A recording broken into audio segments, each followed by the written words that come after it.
Luc, chapitre 17. Jésus dit à ses disciples, « Il est impossible qu'il n'arrive pas des scandales, mais malheur à celui par qui ils arrivent.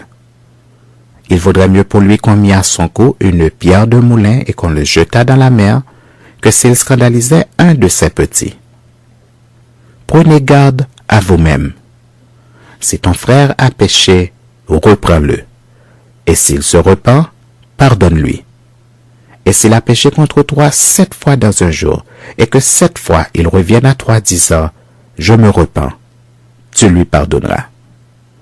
Les apôtres dirent au Seigneur, « Augmente-nous la foi. » Et le Seigneur dit, « Si vous aviez de la foi comme un grain de sénévé, vous diriez à ce sycomore, « Déracine-toi et plante-toi dans la mer, » et il vous obéirait.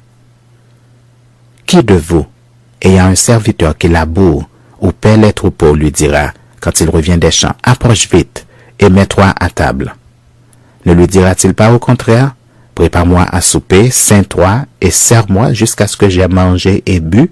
Après cela, toi, tu mangeras et boiras » Doit-il de la reconnaissance à ce serviteur parce qu'il a fait ce qui lui était ordonné? Vous de même, quand vous avez fait tout ce qui vous a été ordonné, dites, nous sommes des serviteurs inutiles, nous avons fait ce que nous devions faire. Jésus, se rendant à Jérusalem, passait entre la Samarie et la Galilée. Comme il entrait dans un village, 10 lépreux vinrent à sa rencontre. Se tenant à distance, ils élevèrent la voix et dirent, « Jésus, Maître, aie pitié de nous. » Dès qu'il les eut vus, il leur dit, « Allez vous montrer au sacrificateur. » Et pendant qu'ils y allaient, il arriva qu'ils furent guéris. L'un d'eux, se voyant guéri, revint sur ses pas, glorifiant Dieu à haute voix. Il tomba sur sa face aux pieds de Jésus et lui rendit grâce. C'était un Samaritain. Jésus, prenant la parole, dit, « Les 10 n'ont-ils pas été guéris? Et les 9 autres, où sont-ils? Ne s'est-il trouvé que 7 étrangers pour revenir et donner gloire à Dieu? » Puis il lui dit, « Lève-toi, va, ta foi t'a sauvé. » Les pharisiens demandèrent à Jésus, « Quand viendrait le royaume de Dieu? » Il leur répondit, « Le royaume de Dieu ne vient pas de manière à frapper les regards. On ne dira point il est ici ou il est là, car voici, le royaume de Dieu est au milieu de vous. » Et il dit aux disciples, « Des jours viendront où vous désirerez voir l'un des jours du Fils de l'homme, et vous ne le verrez point. On vous dira, il est ici, il est là, n'y allez pas, ne courez pas après. Car, comme l'éclair resplendit et brille d'une extrémité du ciel à l'autre, ainsi sera le Fils de l'homme en son jour.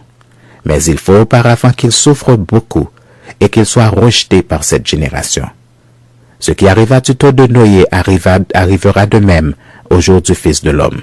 Les hommes mangeaient, buvaient, se mariaient et mariaient leurs enfants, jusqu'au jour où Noé entra dans l'arche. Le déluge vint et les fit tous périr. Ce qui arriva du temps de Lot arrivera pareillement. Les hommes mangeaient, buvaient, achetaient, vendaient, plantaient, bâtissaient.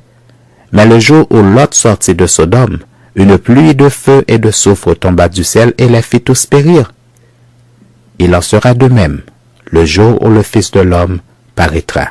En ce jour-là, que celui qui sera sur le toit et qui aura ses effets dans la maison ne descende pas pour les prendre, et que celui qui sera dans les champs ne retourne pas non plus en arrière. Souvenez-vous de la femme de Lot.